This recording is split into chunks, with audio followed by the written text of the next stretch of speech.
Good day, and welcome back to another one of these. I know that I have been MIA for about a month, and I just had some personal things come up, and they just need to take priority.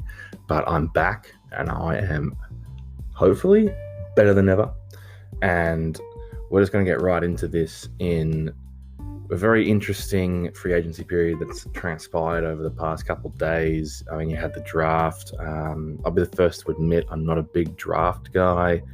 I'm definitely happy to see who the Spurs drafted after getting a little bit of research under my belt with them. I think old mate Devin will fit quite well with our team.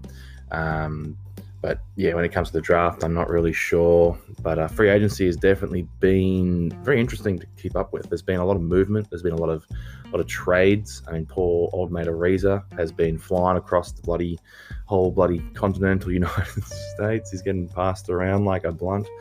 It's definitely interesting times now in the NBA, especially with a lot of uncertainty about the salary cap next season, as well as a lot of other things. And you can definitely tell that the league's harshness on tampering has definitely changed this free agency, because what you would have seen last season was as soon as bloody free agency started, like there were deals coming out at like 5:01, and it was a little bit weird that all these multi-million-dollar deals were getting done in like 30 seconds. It's a little bit suspicious, a little bit sus, if you know what I mean. So I feel like these have had to actually start their conversations when they're meant to now. So there's a lot more conversations being had. There's a lot more in the way of rules being taken seriously. So this free agency has just been a lot different, right? And two teams who came into last season as two of the clear title favorites have definitely had two different free agency periods. And I think that the Battle of LA isn't really much of a battle anymore. I think that the Lakers have truly been able to bring themselves head and shoulders above the Clippers at the moment. And they've just been able to do incredibly smart signings and trades. I mean, being able to replace someone like Rondo, who played a very integral part in their final push, with Dennis Schroeder, who I think is a very underrated offensive point guard. I mean, I still believe that he should have won Sixth Man of the Year last season. Just gives them the third scoring option that they really didn't have. And now that you compare that with a starting lineup of, well, you've got Dennis Schroeder bringing the ball up. You've got KCP continuing to be a two-way threat. You've got LeBron James being LeBron James. And then you've got Anthony Davis being Anthony Davis. I honestly have him as winning Defensive Player of the Year next season. I'll be doing my predictions when it comes to the old awards next season, once everyone's sort of settled and you can figure out what their fit might be in each system. And then within very recent news, you got Marc Gasol signing, which I think is a very interesting signing. I didn't expect it. I really did think that he was going to go back to Spain and play for, I believe it was Real Madrid. But I guess old mate wanted to make more money. Or wanted to win that championship. He wanted to tie his brother Pau. And I think that starting lineup is incredible. I think that that's a very strong starting lineup on both ends of the floor. Whilst you have Dennis Schroeder, who's not the greatest defender, he still gives it a lot of effort on that end. You've got LeBron James, who can sort of switch it on and off when it comes to defense, but then you've still got guys like KCP, who's an above average defender. You got Anthony Davis, who's one of the best defenders in the league. You got Marc Gasol, who's one of the smarter defenders. He might not have the athleticism or the physicality that he used to have, but he's still able to use the intelligence as a help defender, as well as working very well on defensive systems, which this team definitely has. I do think that losing Dwight Howard is a underrated loss to this team. I think that chemistry-wise, as well as just the little extra dose of what he can do, definitely helped this team. So that is a bit of a loss, but then you've still got this even a stronger bench now. I mean, you've got Montrezl Harrell, who's going to come off, who was the Sixth Man of the Year last season, who's going to come off the bench and give you a really good and efficient offensive talent. when it comes to the playoffs, I mean, he might get played off the floor again, but you definitely do need to have a lot of versatile scoring coming off your bench. And I think that's what he really gives them, as well as you pair him with Kyle Kuzma. I mean, that defense is going to suck, like really bad. It's going to be borderline pathetic to watch. But then you've got a guy like Wesley Matthews who can come out there and be a very strong two-way threat as well.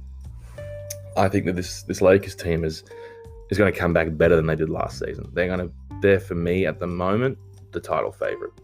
I'm not really that high on Brooklyn, especially if they get James Harden. I'll probably make another video on that. I don't think that sort of collection of players works. I mean, I don't think they're actually really going to be able to get Harden with what they're going to most likely be willing to give up, because the Rockets seem pretty damn stubborn when it comes to what they want back, as they should be. I mean, the guy's an MVP. The guy's one of the most dynamic offensive players the league's ever seen. But when you compare this Lakers team, that when their biggest sort of critique last season was that they had no depth. Like they really just had the 1-2 punch of LeBron and Anthony Davis, and then they sort of had the rest of the roster was just filler. And a lot of people counted them out. I did. I'll be the first to say that during the season, at the beginning of the season, I really did think that they weren't going to be this good. They weren't going to win it. I definitely had the Clippers winning last season over the Lakers for sure. And I was left wrong. It's always good to admit when you're wrong, especially when it comes to sports. But when you move over to the Clippers, I think that they still have a lot of the issues that they had last season. They still have a lot of these ISO-heavy, non-facilitating players. You have these guys like Kawhi, Paul George. I mean, we still got to wait and see what really happens with Paul George. There is still a few little rumors I'm hearing now and then about him potentially being moved, but I don't see it. I do think that they'll be running back the majority of this roster. But they still just don't have that true floor general.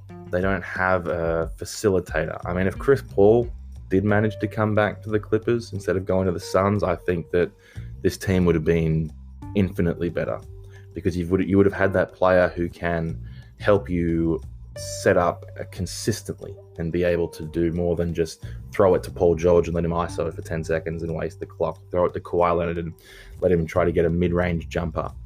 And I definitely think that the signing of the Morris twin, whilst I do think that he is an incredible player. I mean, incredible is probably a bit of a stretch. He's a good player, and he's a player that most teams will definitely want.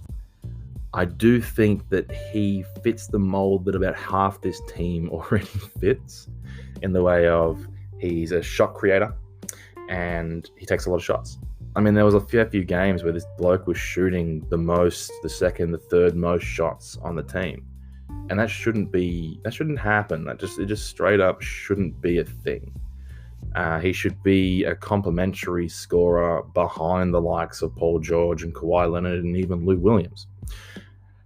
But this team they haven't improved. They've honestly kind of stayed the same.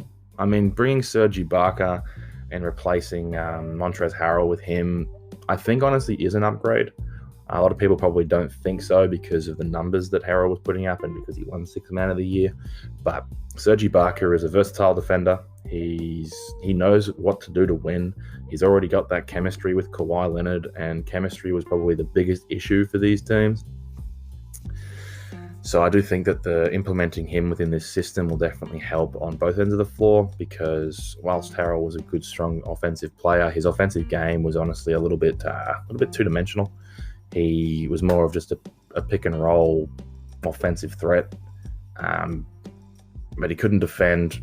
He didn't really have much of a jumper at all, and Serge just fills both those holes whilst not as good on the pick and roll and whilst not being as strong of an inside finisher.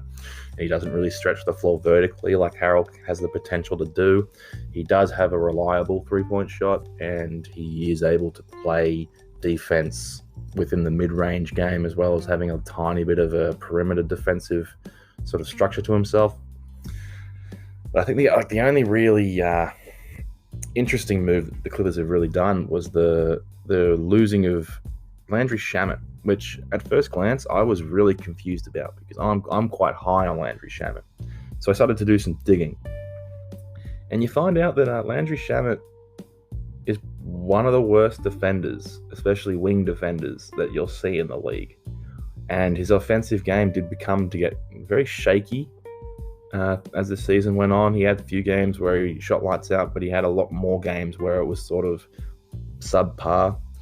And replacing him with someone like Luke Kennard, who, whilst he's not going to be selected to any all-defensive teams anytime soon, he's still able to at least give a little bit more effort on the defensive end than Landry Shamet. And if you've listened to any of my videos, you know that I really do value effort on the defensive end, even if you aren't a great defender.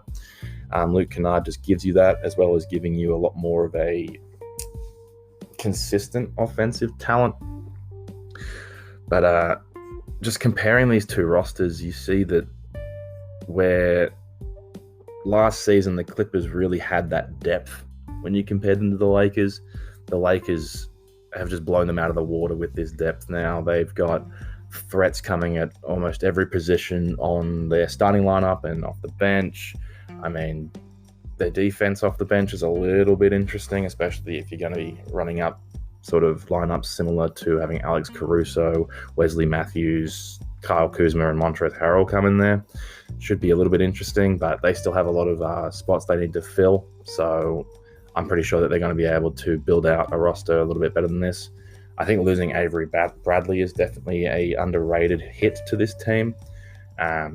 But you'll just have to sort of wait and see. And then you look at this Clippers team, and man, they just haven't changed. And I don't think that the chemistry issues that were there last season will be fixed. And I mean, you can get rid of the coach, and I'll be the first one to say that I'm not a big Doc Rivers fan. I think he is a little overrated. Not to say he's not a bad coach, but I think he's just put at a level that he's just not at. But I just think there's going to be the same problems as last season, where it's a team of ISO scorers. It's a very talented team, but it's a team of ISO scorers, and that's all they can bloody do.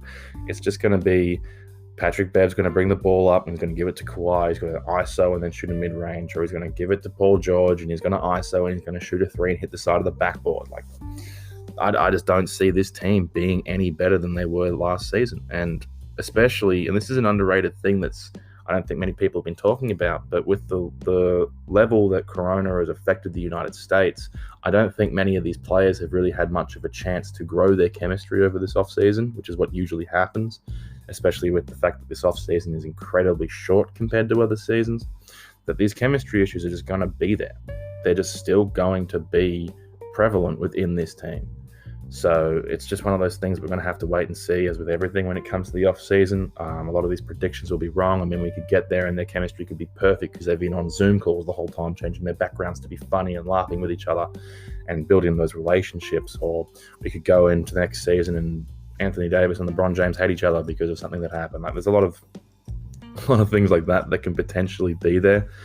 But I just definitely think that this Lakers team has made this so-called battle for LA not even a battle. It's not even fair at the moment, especially when you've still got two MVP caliber talents still at the top of their games, now actually surrounded by strong talent. I've got Lakers winning this next championship, and it's not even bloody close. Hey guys, just before I end the video, I do want to say that I'm sorry that I've been MIA for quite a while. I'm going to be starting to upload more regularly. I'm going to be doing series such as top 10s, as well as videos that sort of cover a little bit more into the draft. And I do want to say, as I've said before at the beginning of the video, that I'm not much of a draft expert, but I do like to research the prospects after they've been drafted to see how they'll fit and things like that. And I am working on getting a little bit more interesting background to these things, maybe getting 2K recordings and just letting that sort of have a little bit more of an engaging background, so you're not just seeing photos like fly up every 20 seconds. So yeah, if you like what I'm saying, if you want to just get sort of a more consistent and another sort of basketball view on your subscriber base, then please subscribe. I am just doing this for a little bit of fun for myself, but if other people enjoy it, it would mean the world for me. Let me know what you think. Let me know if you think I'm wrong. Let me know if you think I'm right. And I'm really hoping that some people can start to interact with me, and we can have some fun with this, because I love basketball and I love discussing it and I love talking to people. So yeah, I'll see you guys in the next one. Don't forget to like and subscribe, because apparently that's the good thing, to like and leave comments and whatever that good shit is. So yeah, I'll see you guys in the next one. Cheers.